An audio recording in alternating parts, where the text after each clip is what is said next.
possamos possamos enviar aí as boas as boas vibrações para todo o mundo espiritual que lá está lá atuando para ajudar ajudar a todas todas aquelas aquelas famílias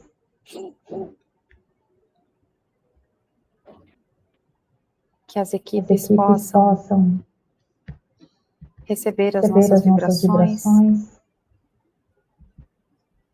possam utilizar a nossa energia para auxiliar ao povo gaúcho, lhes trazendo esperança no coração, conforto, força, perseverança, para que consigam reconstruir as suas vidas. Aproveitamos sempre, ó Pai, para agradecermos a oportunidade de estarmos aqui, de estarmos bem, saudáveis em nossos tetos, dentro de nossas casas. Gostaríamos de agradecer por isso, Senhor, pela água que bebemos, pela comida que temos e pelo teto da nossa cabeça, sobre a nossa cabeça. Obrigado, Pai, pela oportunidade diária de ajudarmos ao próximo e de assim ajudarmos a nós mesmos também.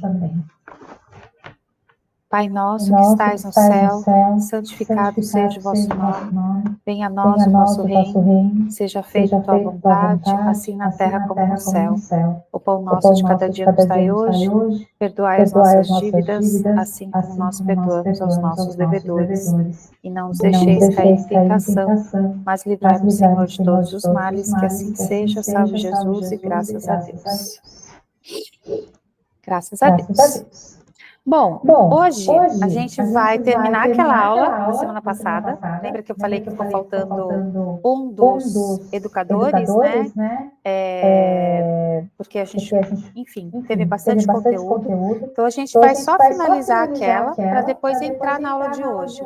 E a aula de hoje, na verdade, ela é quase que um fechamento do livro dos espíritos, de tudo que a gente veio trabalhando nesses 2 anos com vocês. Tá bom?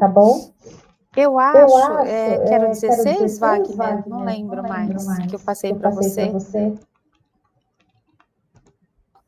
É do Armon. Não, é depois ainda da Nália Franco.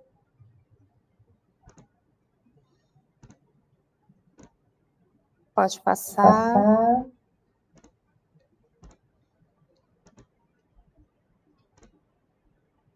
É esse. Volta. Pode voltar mais. Pegar o comecinho dele. Aí. Era 17. Então, gente, para quem não conseguiu assistir a aula passada e não estava presente, na aula passada a gente falou dos precursores da educação do no Espiritismo no Brasil, do Espiritismo no Brasil. E a primeira parte da aula a gente falou sobre o Mestre dos Mestres, né, Jesus. E agora, dando continuidade, ficou faltando só esse grande precursor também. E o trabalho do Edgar Armon, além de participar de toda a parte administrativa da FESP e tudo mais, ele também teve outras participações, que é o que a gente vai ver um pouquinho agora, tá? Então, ele nasceu em 1894, em Guaratinguetá, onde iniciou seus estudos. Faleceu em 1982, então, né, quase aí 100 anos, né, 90 anos. Em 1914, com a Primeira Guerra Mundial, iniciou sua carreira militar. Cursou a escola de oficiais, chegando ao comando, e participou de movimentos militares de 22 e 24 na Revolução de 30, lecionou no curso de aperfeiçoamento. Aí um acidente, em 1938, marca o início do seu afastamento da vida militar e o engajamento no movimento espírita. Então, olha só aqui que bacana, né? Quando a gente pensa, puxa, foi um acidente que o afastou da carreira dele, mas na verdade era um marco divisório que talvez ele tivesse que passar por isso para depois poder ingressar e se engajar no movimento espírita. Pode passar, Wagner, por favor. Estudos sobre religiões, a conversão ao espiritismo foi efetivada em 1939, ao ser convidado para colaborar com a Casa dos Espíritas. Nesse ano, aconteceu a fusão de várias entidades do movimento espírita, entre elas a FEESP, que é a Federação Estadual de São Paulo, Espírita, né? E Armond tornou-se o secretário-geral da casa. O Conselho Deliberativo da FEESP foi criado em 41, também por indicação de Armond. Então, ele começou a fazer toda essa parte de organização, de estatuto dos conselhos, de como que a gente poderia unificar as casas espíritas, que todas tivessem, entre aspas, o mesmo regimento. Então, ele foi um dos que começou todo esse trabalho. Seu devotamento à causa espírita foi louvável e fator determinante para tornar a FEESP expressiva no movimento. Então, foi por conta disso que começou ela a ter uma visibilidade maior e alcance maior aqui na nossa região de São Paulo.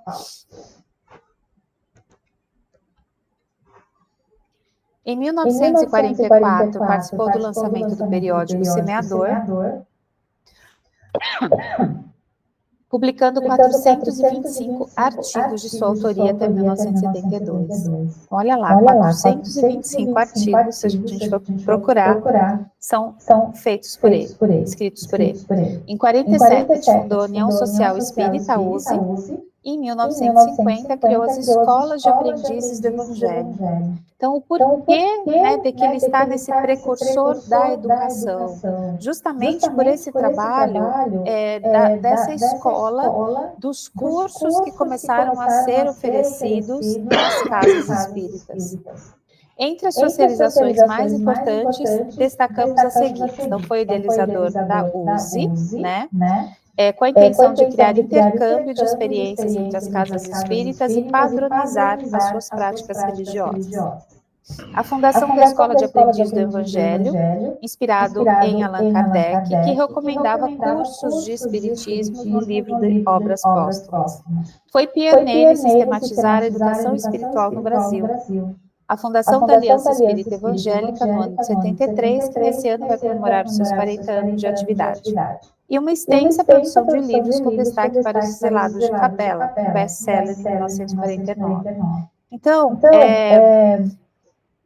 ele pegou, principalmente como causa, o que Allan Kardec trazia, que a doutrina, não só Allan Kardec, que a doutrina trazia, que o espírita, né, ele tem que conhecer, ele tem que estudar, ele tem que se autoconhecer, ele tem que se desenvolver para que o seu espírito, enfim, evolua e atinja a perfeição.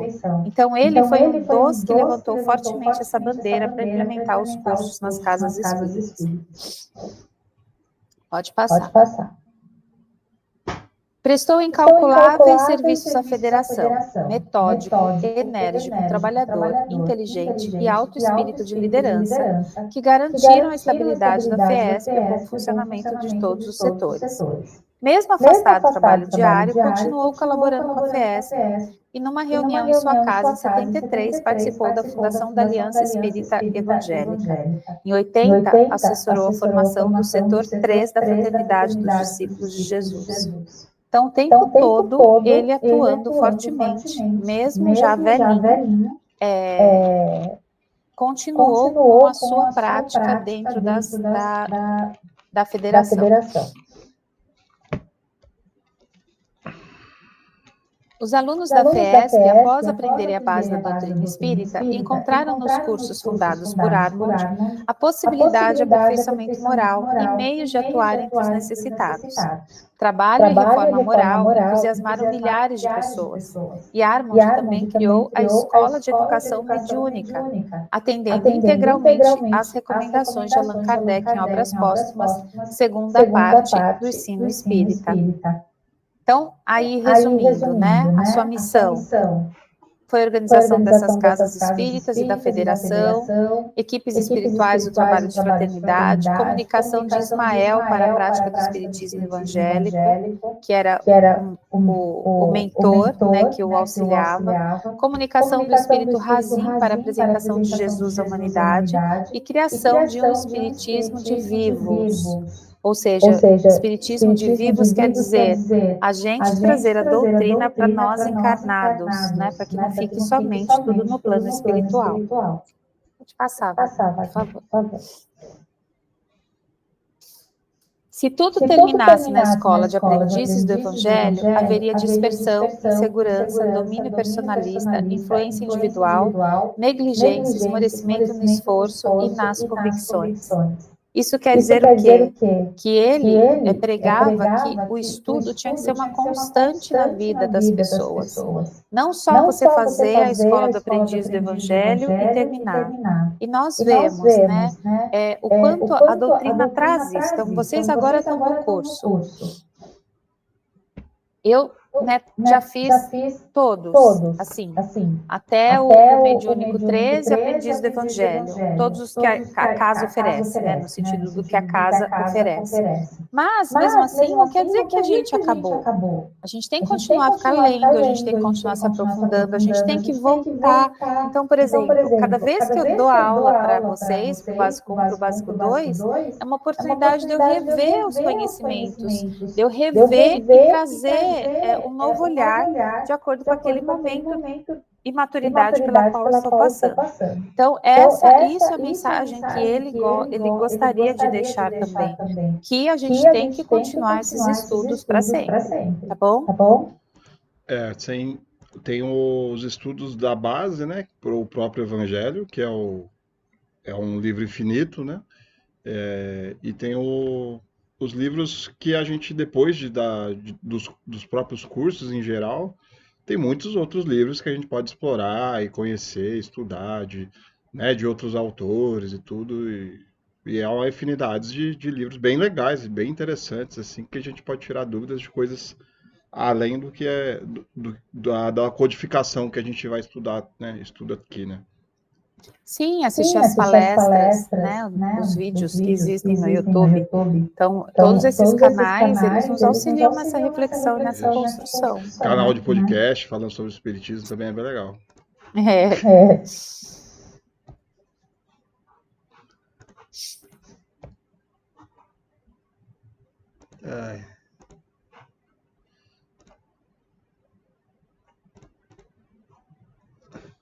Aí algumas das obras, né, Exilados de Capela, eu acho que é uma das mais conhecidas, mas ele também teve outros livros, então Passes e Radiações, Métodos Espíritas de Cura, O Redentor, Amor e Justiça, Vivência do Espiritismo Religioso, Guia do Aprendiz, Os Exilados de Capela, Na Cortina do Tempo, Almas Afins, Mediunidade e Desenvolvimento Mediúnico.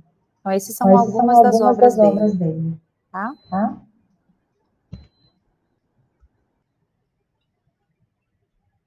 A Hora do Apocalipse, Na Semeadura, Religiões e Filosofias, Lembrando o Passado, Enquanto é Tempo, As Margens do Rio Sagrado, Salmos, entre outros, tá?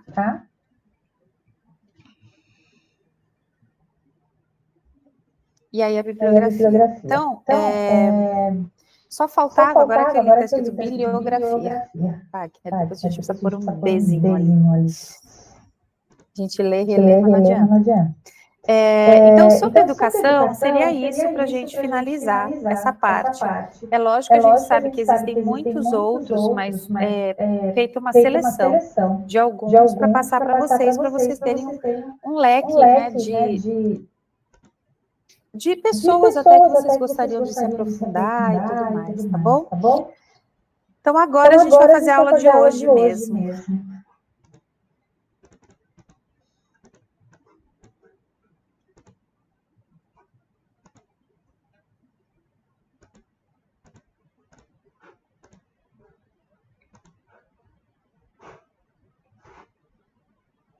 A aula de hoje não tem parte B, então seria só essa parte que eu e o Wagner vamos apresentar para vocês, que é essa visão geral do Livro dos Espíritos. Na verdade, é a conclusão que está colocada até inclusive no próprio Livro dos Espíritos, então que a gente vai trazer um pouquinho aí para vocês, para a gente conversar, tá bom? Pode passar, Wagner.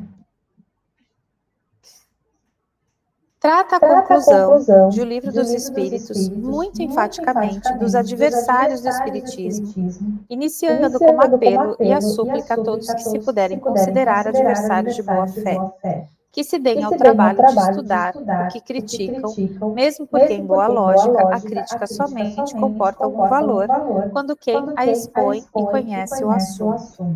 Então, aqui, nesse parágrafo, quando ele está introduzindo essa conclusão, e é o que a gente vê até nos dias de hoje ainda, das pessoas criticarem sem tiverem algum conhecimento de causa para realizar aquela crítica ou aquele apontamento.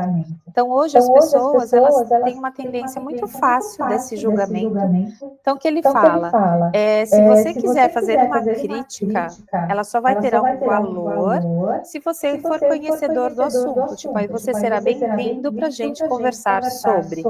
Né? Então, ele começa falando dessa conclusão que as pessoas criticam muitas vezes o Espiritismo, e a gente vive isso sem ter conhecimento profundo a respeito, né? Hoje, até essa semana, falando aí, saiu nas mídias da cantora Anitta, né? Ela falando da religião dela, ligada ao candomblé, e que por conta dessa manifestação que ela manifestou a sua religião, ela perdeu, sei lá, mais de 2.000 seguidores, vamos supor, no Instagram, não lembro ao certo. Mas aí, isso me fez refletir o quanto realmente as pessoas, elas estão com pouca tolerância, né? Inclusive religiosa. Então, qualquer coisinha, não. Outra leitura que surgiu essa semana, acho que foi numa das páginas espíritas, eu não lembro exatamente qual, que justamente a questão que era trazida era: se o Espiritismo faz alusão aos santos católicos, né, tipo São Francisco de Assis, até o próprio Santo Agostinho, né, ou outros tantos, tudo bem. Todo mundo aceita. Mas se o Espiritismo faz alusão novamente aos, vou chamar também de santos, né, de origem africana, tanto do candomblé quanto da Umbanda, parece que a gente que não pode.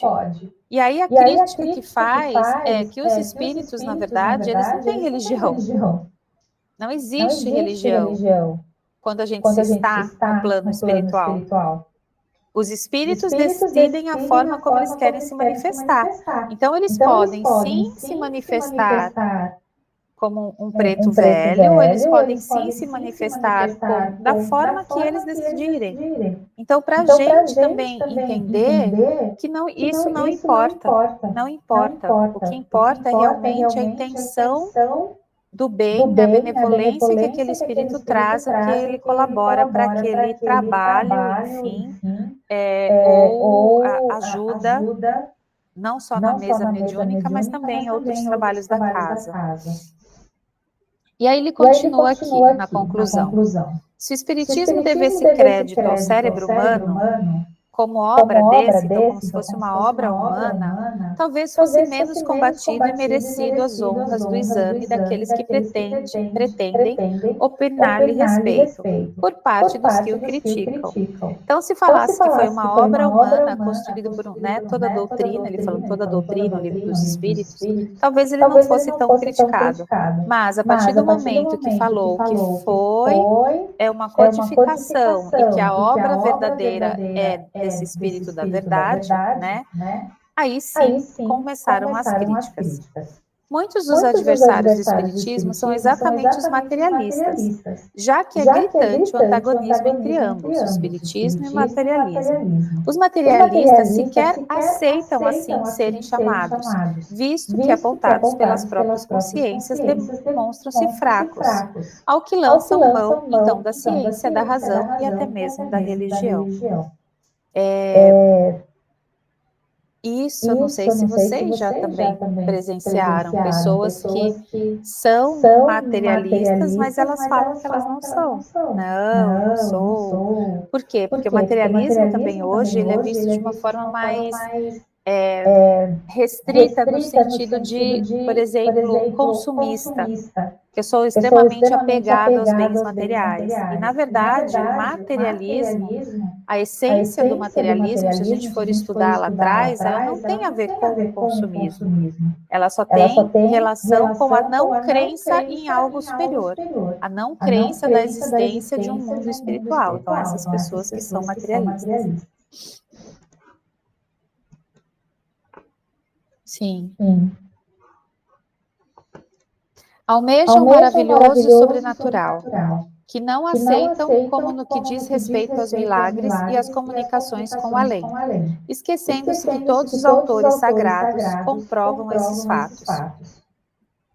Vê-se daí que a rejeição ao maravilhoso, como são os milagres, ao sobrenatural, como exemplificam tais comunicações, estão esses adversários a rejeitar as próprias bases da religião. O Espiritismo prova esses fenômenos que são, em verdade, naturais aos nossos olhos. Sobrenaturais são os fenômenos científicos que em outras épocas pareciam maravilhosos. Então, o que ele mostra aí é que, por exemplo, a tempestade, os raios, quando as pessoas não tinham a noção ainda do que representava aquilo pela própria ciência, né? Para elas eram fenômenos maravilhosos, fenômenos dos quais elas não tinham controle algum, então atribuíam, né, aqueles fenômenos como algo maravilhoso. E aí ele prova que isso, na verdade, são fenômenos naturais, né? Os fenômenos espíritas são consequências das leis gerais que revelam-nos as forças ainda incompreendidas por agora, mas que estão no prelo da observação. Deixa eu passar.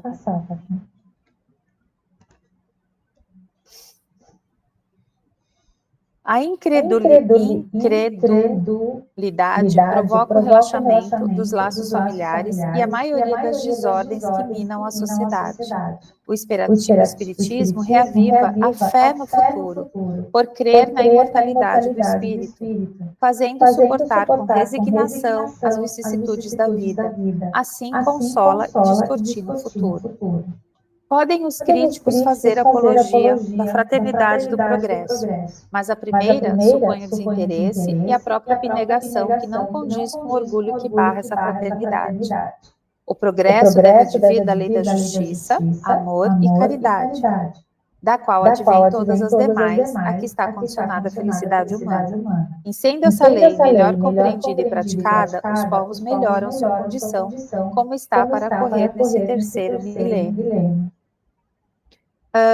Muito tem se falado também sobre essa tragédia, essa calamidade que está acontecendo no Rio Grande do Sul. Vários espíritas que são, né, que acabam emitindo suas opiniões, alguns recebendo mensagens, enfim. A gente tem que entender que todo esse processo é um processo já de limpeza e depuração. Quantos não começaram a se movimentar para ajudar as pessoas do Rio Grande do Sul, pessoas que antes talvez nunca fizeram nenhum tipo de movimento nessa área? Então, muitas vezes é usado pelo próprio permitido, né? Pelo próprio plano espiritual, que tragédias como essa aconteçam, para que justamente as pessoas consigam se manifestar nessa questão do amor e da caridade. Eu assisti um relato, um videozinho de uma mulher que já estava limpando, puxando com rodo só lama da casa dela, né? Puxando aquela lama. E aí passou um cara, enfim, entrevistando assim, conversando com ela e filmando. E ela falou assim, hoje, ela falou assim, hoje uma pessoa que passa e te dá um abraço é tudo que você mais quer, ela falando, né? Porque assim, a gente limpar a casa, a gente limpar a janela, a gente tirar a lama, a gente trabalha. Ela fala, não sei se alguém viu esse relato dessa mulher. Aí ela falou assim, mas a gente também está aprendendo a pedir ajuda, coisa que antes o orgulho não nos permitia fazer. Então, para algumas, também está sendo uma lição pessoal disso, de você aprender a se mostrar vulnerável, de você aprender a pedir ajuda e de você valorizar que um abraço é o que você mais precisa naquele momento, né?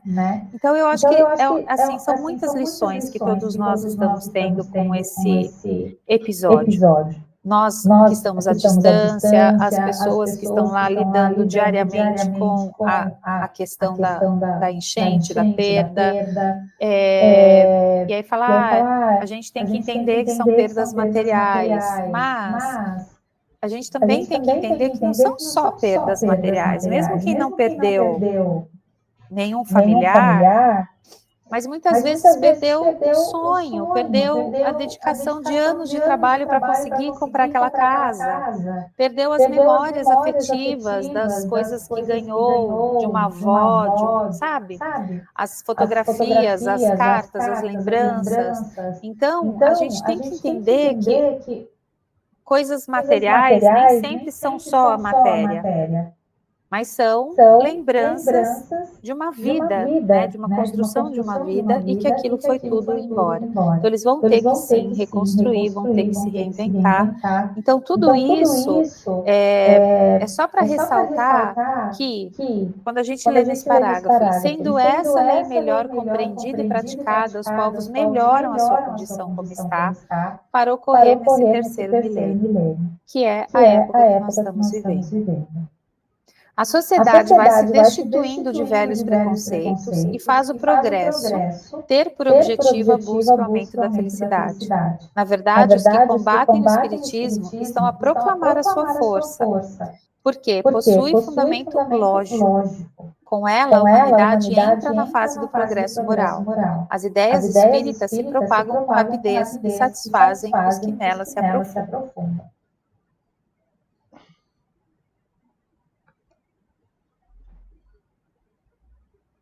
O desenvolvimento dessas ideias apresenta três períodos diferentes. Então, o primeiro foi o da curiosidade provocada pelos fenômenos, que já passou, né? Quando Allan Kardec trouxe as mesas giratórias. Então, era a curiosidade.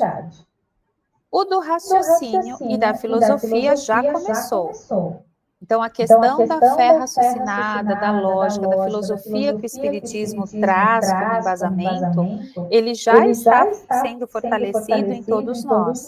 A filosofia explica, pelo raciocínio, o que interessa ao homem no mais alto grau, quanto ao seu futuro, a calma, a segurança e a confiança, que livra o tormento da incerteza, deixando a matéria em segundo plano. Da aplicação e das consequências, seguirá naturalmente. Então, essa é uma outra fase ainda, pois o progresso está ligado à compreensão da sua essência. Aí está a causa da propagação da doutrina espírita. Então, quando a gente começa a entender também que a semeadura é livre, mas a colheita é obrigatória, a gente começa a escolher melhor o que a gente quer plantar. Então, quando a gente começa a entender essa relação e desmistificar aquele Deus punitivo e entender que Ele é amoroso e que Ele quer o nosso progresso, a gente vai conseguindo evoluir e crescer um pouquinho mais. O Espiritismo é forte porque se apoia nas próprias bases da religião. Deus, alma, penas e recompensas. A força do Espiritismo não decorre das manifestações. Então, não é daí que vem a força. Então, muitos talvez sejam atraídos ainda para uma casa espírita por essa curiosidade dos fenômenos. Mas ele só se mantém na casa espírita se ele começa a entender nessa questão da filosofia, da razão, do bom senso, aí ele permanece. Se ele ainda está no nível evolutivo da curiosidade, ele vai lá participar de alguns, aí vai ver que não é nada daquilo que ele quer, porque exige esforço e trabalho, e ele se afasta da casa espírita. Então, nós que estamos, que perseveramos, é porque a gente já entendeu que a manifestação faz parte, mas ela não é o princípio da doutrina espírita, mas sim essa parte da filosofia, da razão, do bom senso. Acho que aí já é você? Ou sou eu ainda?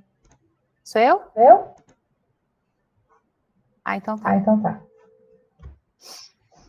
Os preceitos espíritas são contemporâneos à criação humana e encontram-se em todas as religiões, mais ainda no catolicismo, onde se encontram os princípios das manifestações.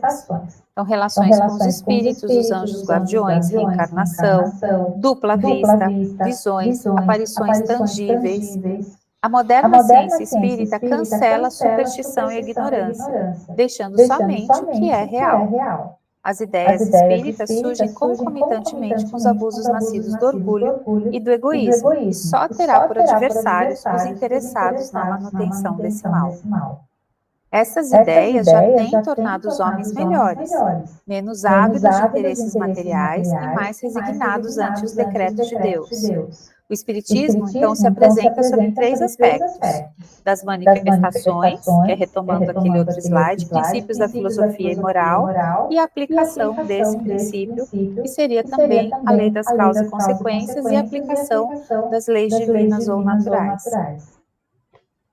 Tudo bem, gente? Tudo? Isso está escrito tudo no livro dos Espíritos, tá? É que às vezes a gente não lê a parte da conclusão, a gente foca mais nas perguntas, né? E nas respostas. Bom, agora acho que é você, Wagner. Então, essa parte aqui, falando quanto aos adeptos, né, dos espíritas propriamente dito, os que creem nas manifestações e se limitam a constatá-la como se fosse uma ciência de experimentação. Os que compreendem as suas consequências morais, os que praticam ou se esforçam por praticar essa moral. Aí, quanto aos adversários, né, os que são contra essa prática espiritual, vamos dizer assim, os que negam a tudo e nada admite fora do testemunho dos sentidos, esses não querem se aprofundar por medo de convir que não tem razão. São os incrédulos de posição fixada, são orgulhosos e presunçosos. Então, no primeiro momento ali, a gente está vendo as pessoas que creem nessas manifestações e utilizam ela como um recurso para poder utilizar na sua evolução moral, né? Então, se a gente for pegar se a gente tiver boas intenções morais com esse conhecimento espiritual, a gente vai querer trazer isso para a nossa vida e, no caso, trazer para um livro ou trazer para psicografias para os familiares, para poder consolar as pessoas. Então, na verdade, a finalidade é para utilizar isso para uma boa intenção. Esse é o princípio dos adeptos, dos espíritas. Utilizar esse conhecimento espiritual dos espíritos elevados para uma questão moral, para evoluir a própria humanidade como um todo.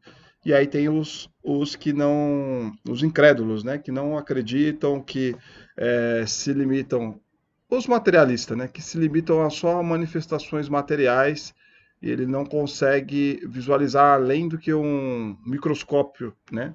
O que está fora do microscópio não existe. Então, são coisas muito sutis, espíritas, que aos poucos, né, a ciência vai tendo essa sensibilidade de visualizar essas nuances que a gente não conseguiu, materialmente falando, apropriar disso, né?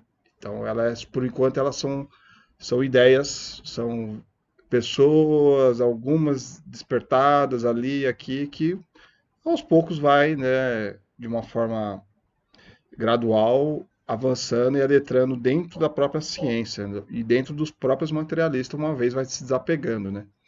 E aí a segunda parte é os que, mesmo sabendo que devem pensar, combatem as ideias espíritas por interesses pessoais, ou seja, eu acredito que o espiritismo existe, mas temem suas consequências para consigo mesmo e atacam como inimigos, são dotados da ambição.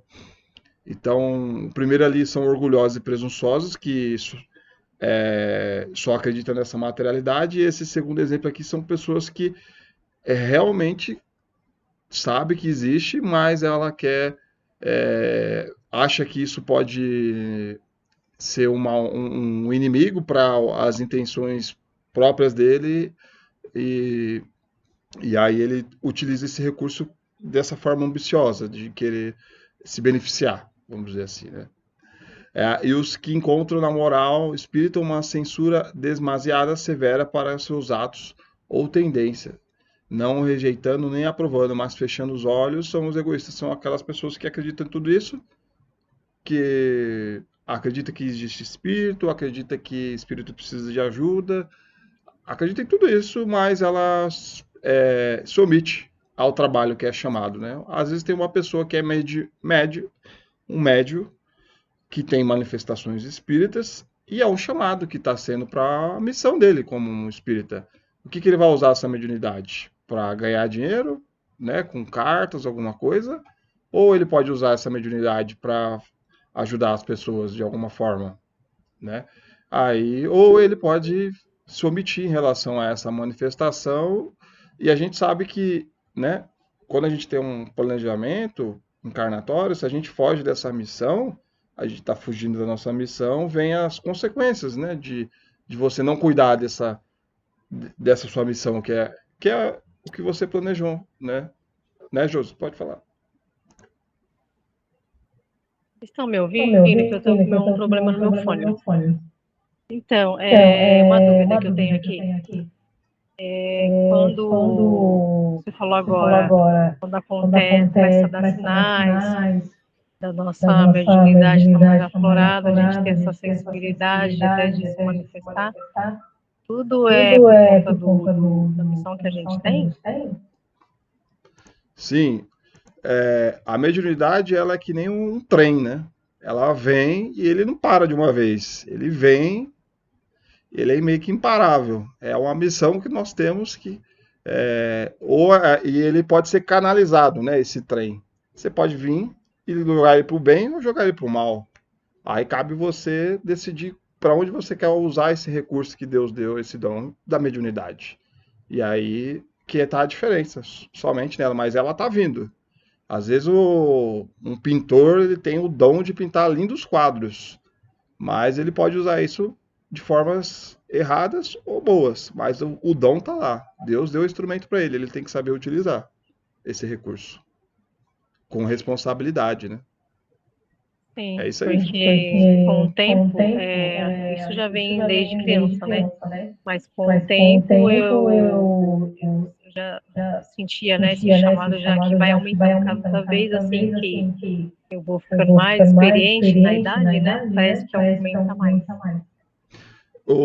E se você for ver pessoas que ignoram a mediunidade, elas não têm uma vida normal, psicologicamente falando. Tá sempre tendo alguns lapsos, né? A gente conhece pessoas que têm a mediunidade, ignora ela, omite ela, faz de conta que esse chamado não existe, e ela tem problemas de loucura, problemas de vários problemas psicológicos, assim, porque ela ignorou o chamado. E felizmente ou infelizmente, você tem que atender, né? É É verdade, verdade, Wagner. Eu Wagner. tive Eu pela tive minha pela minha mãe e mãe pela e pela minha. Aliás, minha. isso é Aliás, um isso é histórico um histórico familiar, familiar. que já vem da Já minha vem da avó, minha avó, falecida. falecida. Minha avó só Minha não avó só não seguiu porque o seguiu meu porque o avô meu não avô não gostava, né? gostava, né? Eu acho Eu que acho isso que isso passa, né, de passa, né, de geração. geração. E a minha Minha mãe, mãe, ela, a vida a dela, vida assim, dela, assim, não era não muito era muito legal, nada legal, dava nada dava certo. certo. E E depois que ela depois que ela passou a passou a estudar, que isso estudar, já que foi isso já falado foi por ela que falado ela para tinha ela que que ela tinha estudar, que estudar, a vida a dela vida começou a dela começou a engrenar. engrenar. E eu falo E eu também falo também da também da minha, minha, que que depois comecei, que eu que eu voltei de voltei de novo ao novo ao kardecista, kardecista, as coisas as coisas começaram começaram devagarinho devagarinho. a fluir. Eu acho que tudo da vida, né? Para todos nós, tudo que a gente decide, às vezes a gente tem um chamado, quando aparecem esses problemas, significa que é para a gente meio que resolver eles, fazer eles, né, consertar isso. Essas propostas para a gente poder fazer o bem, vamos dizer assim. Quando bate alguém na sua porta pedindo pão, é porque você foi convocado a dar o pão para essa pessoa. Então, quando a gente começa a ignorar esses fatos, mais eles ficam latentes nas nossas vidas, mais essas vicissitudes vão aparecendo para poder. Aquela dor, sabe aquele beliscão que faz para a gente acordar? Para a gente acordar para a vida, para acordar para o nosso planejamento espiritual? É essas dores que a gente sente quando a gente está desviando desse caminho. E quando a gente começa a seguir o caminho certinho, do que é proposto para a nossa encarnação, quando a gente tem essa sensibilidade de identificar o que é a nossa proposta como indivíduo aqui, né? Ser uma boa mãe, trabalhar numa área, trabalhar na doação. Aí quando você se encaixa, você se sente parte de algo bom, que está fazendo sentido para você, a vida começa a fluir, a se abrir, a florar, vamos dizer assim. Então, começa desde o evangelho do nosso lar lá, que é um dos pilares aí que eu acho da nossa vida, até a parte da gente se encontrar nos nossos propósitos aí mais profundos aí da nossa encarnação, que aí quando a gente encontra realmente qual que é, a nossa vida flui, né? Que é uma beleza. Eu acho que é mais ou menos por aí, né? Vocês concordam? Verdade, Wagner. Obrigada por tirar minha dúvida. Entre os que compreendem o espiritismo filosófico, enxergando além de fenômenos curiosos, há 3 efeitos, né? Desenvolvimento do sentimento religioso até indiferentes às coisas espirituais, a aceitação da morte inevitável como algo antes feliz do que terrível, ciente do que sobrevém ao depois.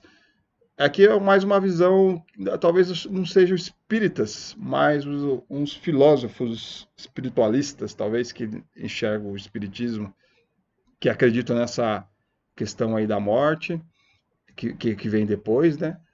Aí depois é resignação em face das vicissitudes da vida, o homem não se perturba diante das tribulações, tem coragem nas aflições, moderação nos desejos, afastamento do pensamento suicida. Então, se você acredita no espiritismo, se acredita na vida após a morte, essas visões, essas vicissitudes, até o próprio, que eu estava vendo lá, o documentário do Alexandre o Grande, um cara antes de Cristo, ali, uns 600 anos antes de Cristo, naquela época ele acreditava nessa questão da vida continuar depois da morte, e ele levava a vida dessa forma que a gente está falando, né? Olhando essas vicissitudes, com essa coragem, sem esse medo de morrer, que às vezes a gente pode ter, que faz o mal para a nossa própria encarnação, né? Aí isso tudo vai fazer a gente, que nem estava falando, a gente se encaixar nesse planejamento espiritual que a gente está vivendo, nessa encarnação, e viver de uma forma mais fluida, né? Perante essas vicissitudes. E aí desperta a indulgência para os defeitos alheios, porém mais potente dos sinais de progresso e a abnegação de si mesmo. Então, quantos de nós aqui começamos a estudar o Espiritismo, começamos a diminuir um pouco a nossa visão para os defeitos das outras pessoas, né? A gente conseguiu ser mais tolerante, conseguiu brecar mais a nossa crítica. A gente começa a enxergar as pessoas. Antes a gente xingava, a gente combatia. Talvez agora a gente olhe aquele defeito daquela pessoa, nossa, ela precisa de ajuda, nossa, ela está doente, né? Você vê uma pessoa totalmente perturbada, parecendo um animal, assim, você fala, nossa, ela está precisando de ajuda. A gente não olha mais assim como querendo combater, né, com a mesma impulsividade, né?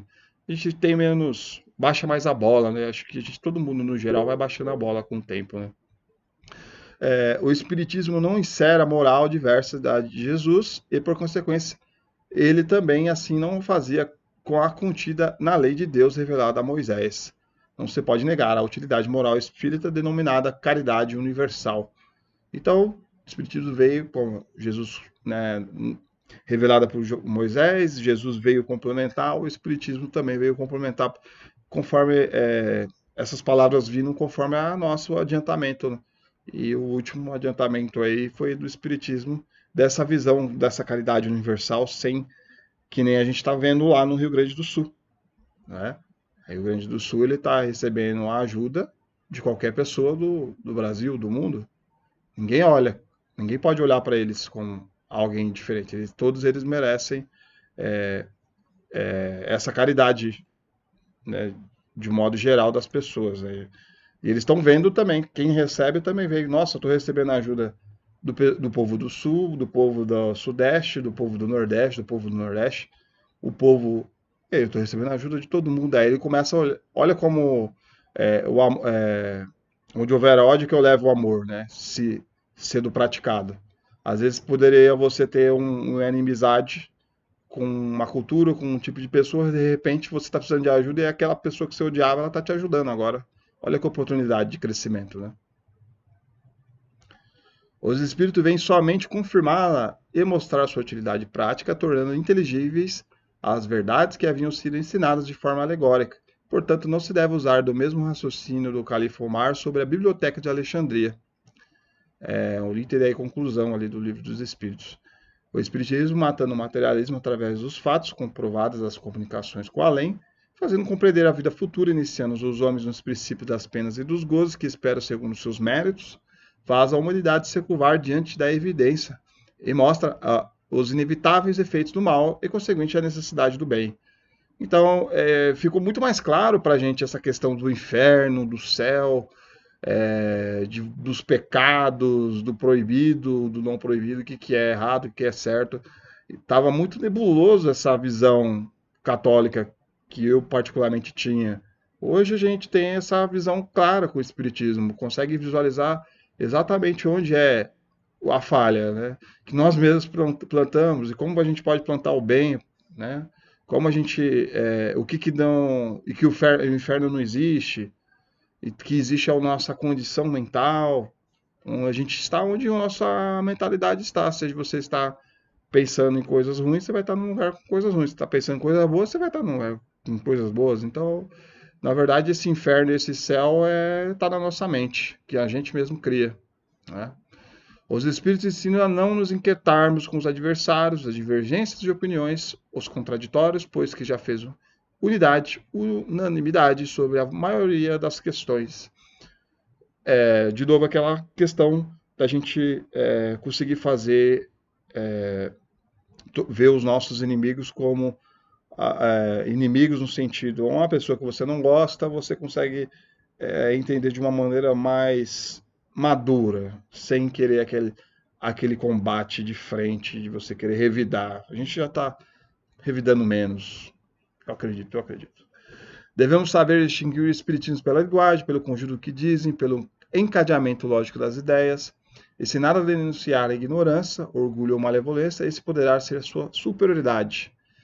Assim estamos aprendendo a distinguir o erro da verdade e nos adiantar pela experiência. As discências são mais de forma que o definido. Então, a gente sabe que um espírito superior vem com uma linguagem, com um propósito superior. O que é um propósito superior? Que só pensa no amor, na caridade, ele não pensa nem nele mesmo, com orgulho, com soberba. Então, a gente já começa a separar ali o joio do trigo nessas manifestações, nessa linguagem espiritual, nessas comunicações que nós temos. Então, ali também a gente já aprende e já começa a aplicar na nossa vida, as relações que a gente tem com as pessoas, a gente começa a saber o que está fazendo errado e o que está fazendo certo de uma forma mais clara, né? Assim, um alvo final, fazer o bem, pouco importando a rota desde que conduz ao alvo, razão e moderação triunfam sobre a inveja, o ciúme dos que são contraditórios às ideias citadas, né? O que importa é fazer o bem, realmente. Essa é a maneira como você fez isso, né? Se fez tudo torto, mas fez o bem, tá ótimo. Sob a influência espiritual estão, então, as diversas seitas que se repartem ao mundo, né?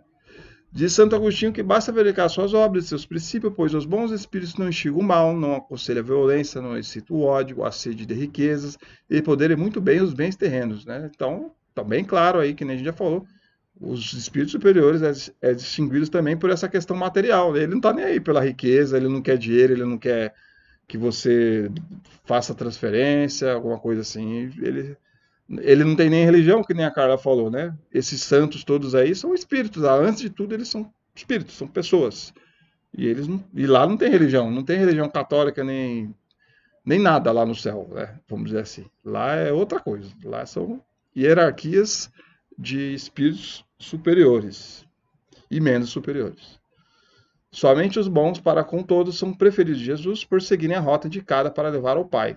Não devemos nos inquietar com a oposição, pois tudo que fazem contra se tornará favorável e os maiores adversários servirão a causa sem eu querer, pois contra a vontade de Deus, a má vontade dos homens não pode prevalecer. Então, o caminho do bem e o caminho que Jesus aí nos mostrou, é só esta a rota. Tudo que desvia disso é uma rota que não vai nos levar até Deus, não vai nos levar até a perfeição e também não vai nos levar ao nosso novo mundo, a nossa passagem para o mundo de regeneração.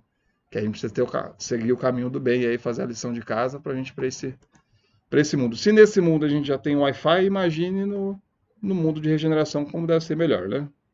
Então vamos chegar lá logo mais.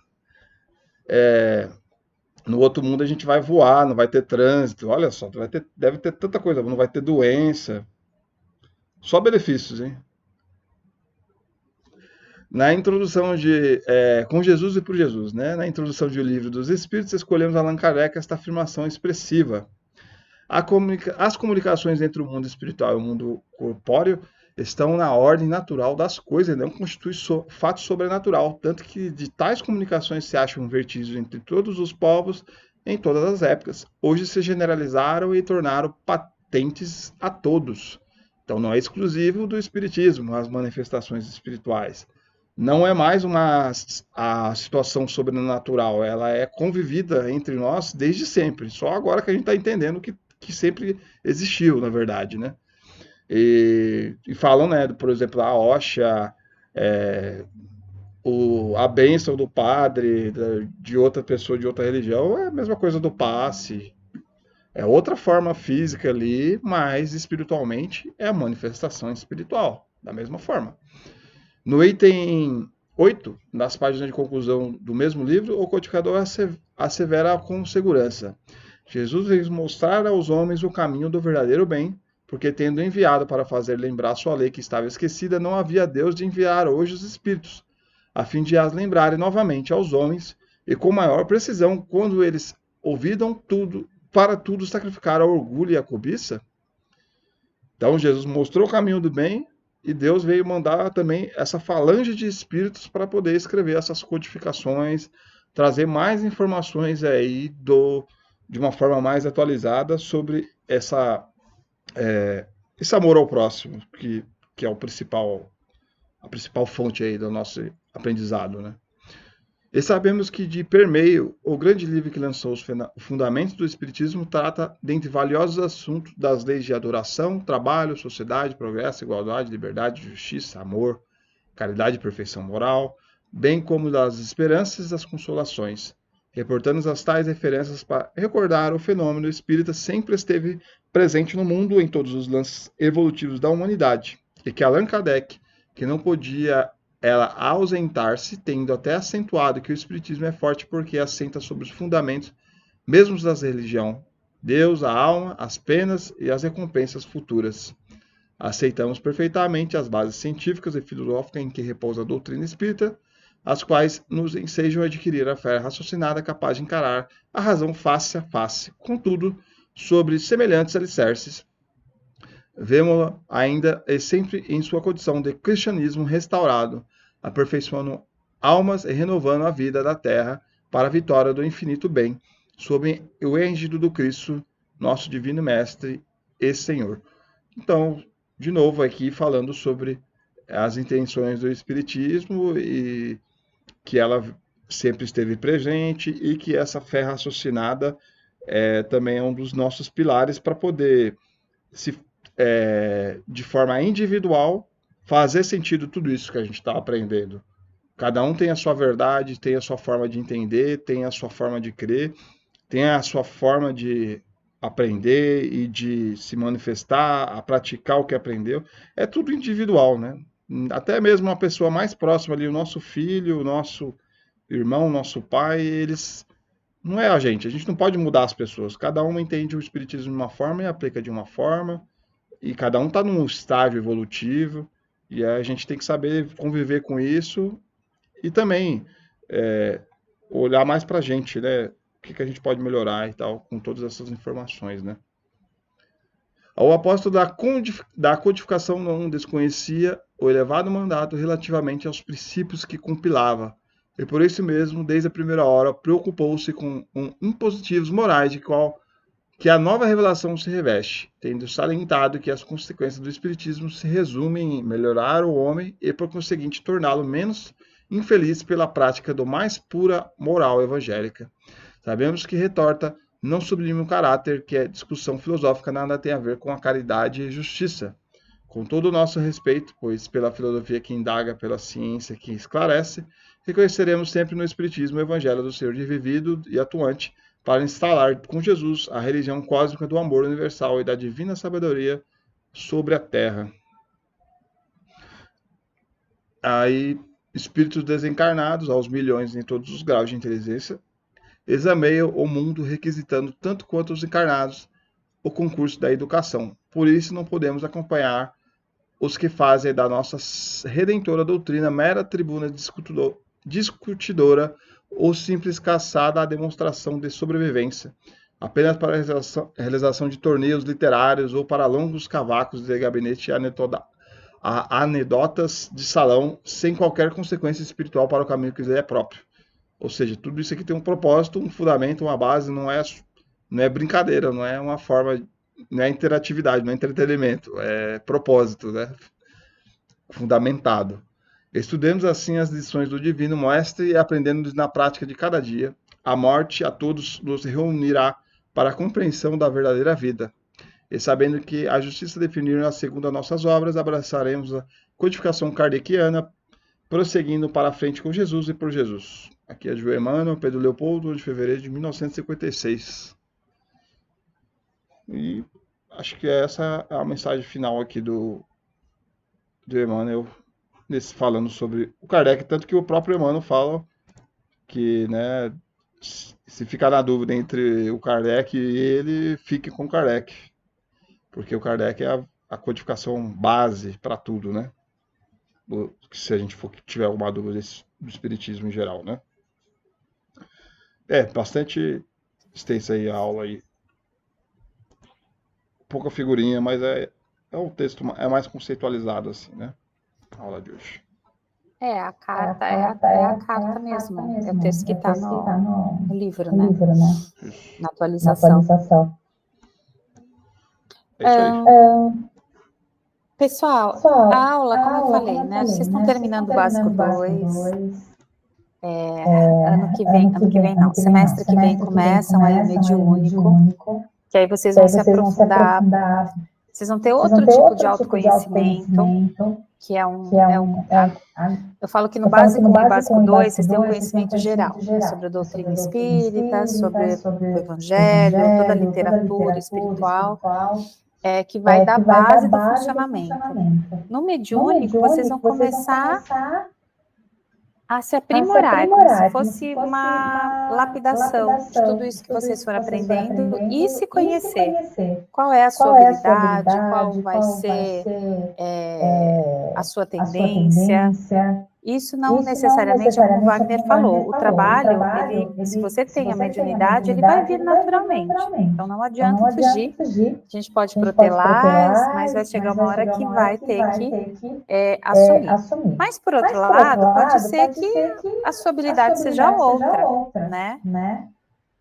A sua missão, o seu propósito, o seu dom seja outro, diferente. Então, é importante, assim, vocês continuarem, né, o curso, aqui fica o convite para vocês continuarem, principalmente para vocês entenderem esses mecanismos de como funciona exatamente. Então, o mediúnico, além da parte prática, ele traz uma parte teórica super importante também sobre os passes, como que é essa troca energética. Então, que seria importante se todos aí vocês fizessem. E a gente, praticamente, do curso mesmo do Básico 2, hoje foi a última aula, entre aspas, oficial. A gente vai ter as aulas extras, né? E a gente vai ter ainda a discussão do livro, mas em termos de curso, que o Básico 1 e o Básico 2 propunha, hoje foi a última aula. Então, aí na semana que vem, a gente vai ter uma aula extra, e na outra também, né, no final de maio, e aí a gente, na aula que vem, a gente vai passar toda essa grade final para vocês, tá bom? Até o dia da discussão de livro, encerramento. Aí na aula que vem a gente mostra para vocês o cronograma finalzinho agora, tá bom?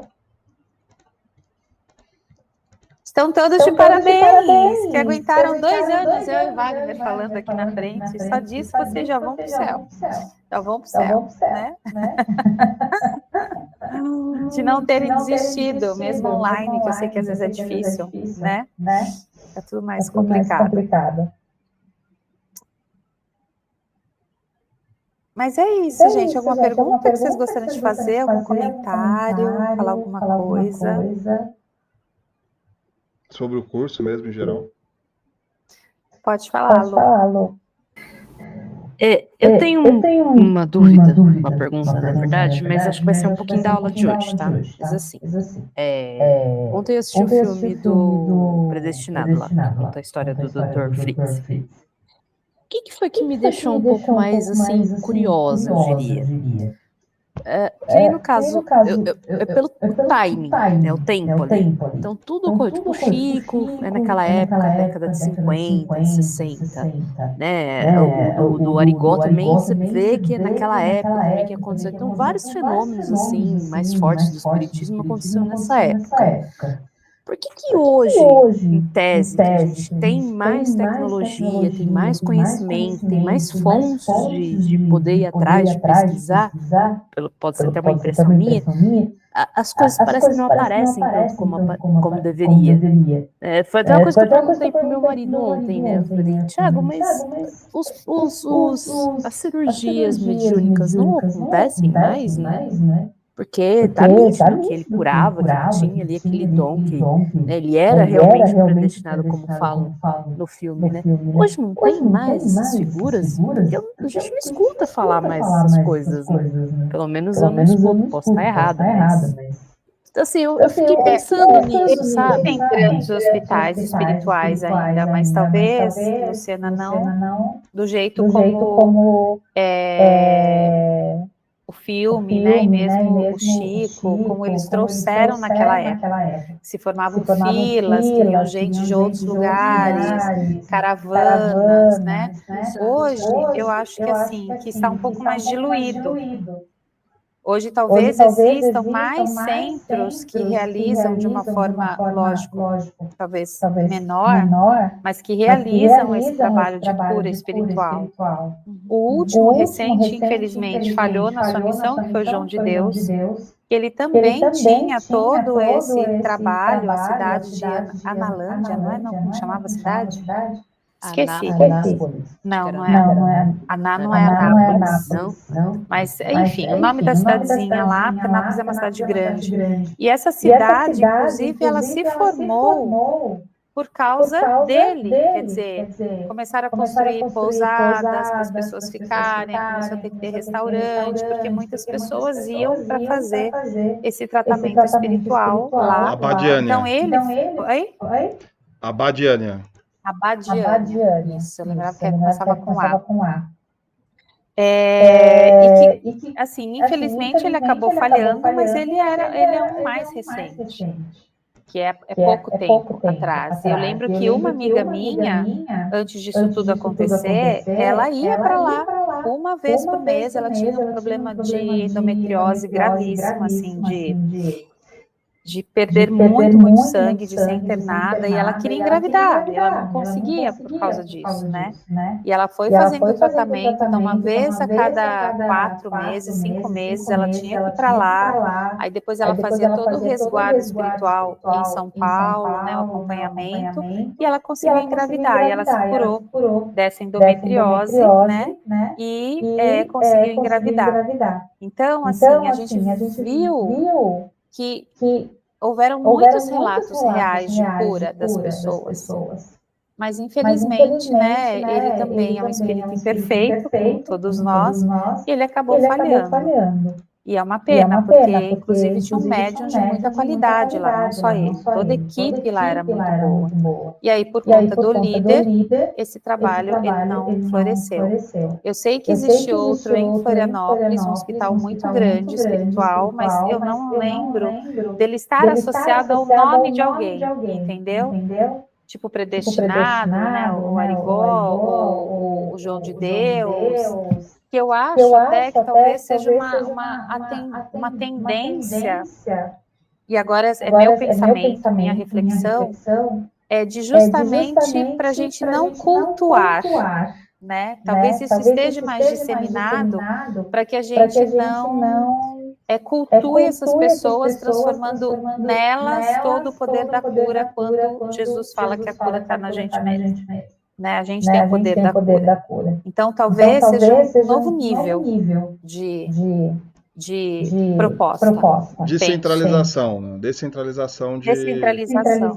Porque eu acho que esses, Luciana, na minha opinião, essas manifestações nessa época, nos princípios, assim como na revelação lá do Kardec, que teve as mesas girantes, que não tem mais, essas manifestações espíritas teve importância para poder quebrar algumas barreiras grandes. Por exemplo, lá do predestinado, que a gente viu lá que depois do Arigó, mudou a lei de 88 no Brasil em relação ao preconceito e a forma que a justiça ou a própria religião influenciava para poder aniquilar, né, combater essas manifestações religiosas, espirituais. E ali, por causa dele, que talvez seja o grande propósito lá também, mudou a lei do Brasil em relação a isso, e aí mais outras casas espíritas, centenas de casas espíritas puderem fazer esse trabalho de cura espiritual. Aí meio que descentralizou. Aí precisou de um cara muito bom, muito predestinado para poder combater isso aí.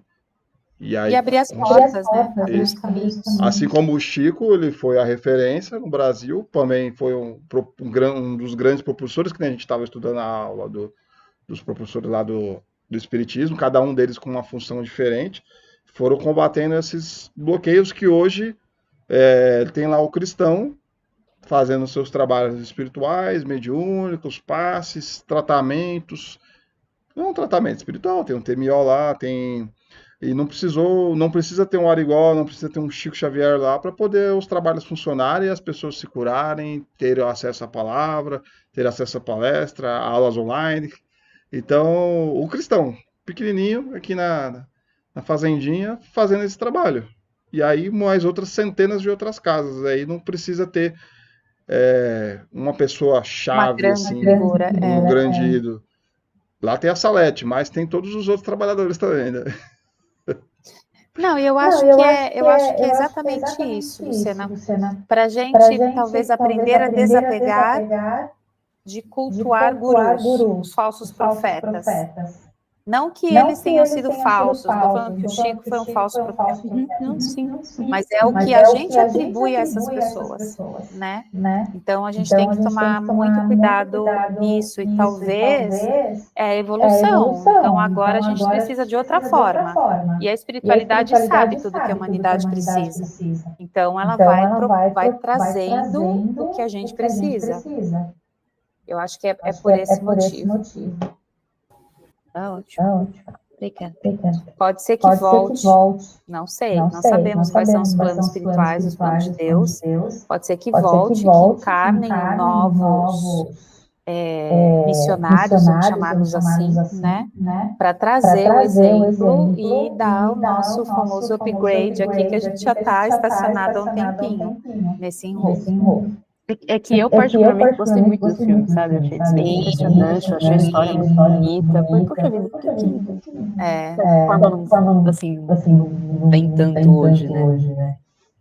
E para você ver a importância dos filmes, né? O quanto Sim. os filmes, eles trazem um despertar, ou pelo menos uma curiosidade. Quando lançou o filme do Kardec, um monte de gente foi assistir e nem sabia, nem imaginava, né, quem era, o que era. Então, muitas pessoas não espíritas foram e aí começaram a ter curiosidade, a simpatizar, a entender os processos e procurar as casas espíritas após o filme. Engraçado, Então, porque a é própria. importante. Ah lá, e você vê lá, 2% só é espírita no Brasil. Aí você vai lá no filme espírita, recorde de milhões de pessoas assistindo um filme espírita no Brasil. Eu falei, poxa, esses 2% assistiram? Não, tem mais pessoas, muitas outras pessoas simpatizantes assistindo o filme. Aí, por isso que o espiritismo ele é grande no Brasil, ele é mais forte do que esses 2%, simplesmente porque pessoas de outras religiões realmente simpatizam e até seguem, né, o espiritismo e a própria religião. Sim. Então, a gente tem um respeito legal, assim, com todos, né? Pessoal da Umbanda, pessoal de muitas outras religiões vão lá no cristão lá, ver palestra, evangelho, tudo. Uhum. E tá tudo certo. Mas alguém gostaria de comentar alguma coisa? Não? Não. Alguém gostaria de fazer a oração final? Acho que é a Vanessa. Eu?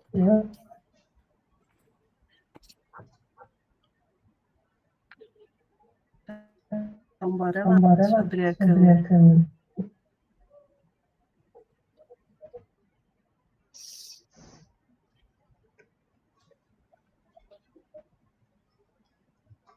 Eu vou convidar todos que se sentirem confortáveis a fechar os olhos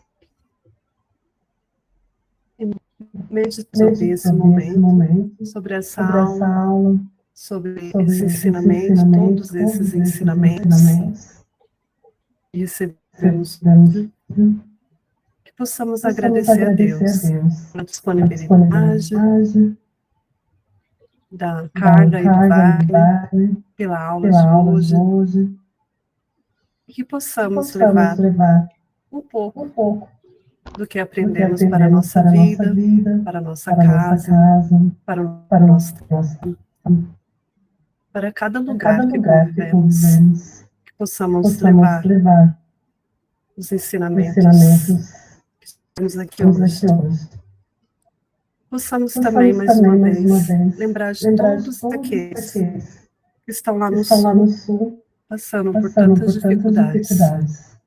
Tantas as pessoas que estão sofrendo diante de tanta perda, também por todos aqueles que estão ajudando. Que os bons espíritos continuem, que possamos meditar, levar bons pensamentos para eles continuar nessa batalha, nessa luta que está mobilizando o Brasil, muitos outros. Que os bons espíritos continuem acompanhando, guiando, ajudando todos eles. Pai nosso, que estais no céu, santificado seja o vosso nome. Venha a nós o vosso reino, seja feita a vossa vontade, assim na terra como no céu. O pão nosso de cada dia nos dai hoje. Perdoai, Senhor, as nossas dívidas, assim como nós perdoamos os nossos devedores. Não os deixeis cair em tentação, mas livrai-nos, Senhor, de todo mal, que assim seja. Graças a Deus. Graças a Deus. Então, gente, boa semana.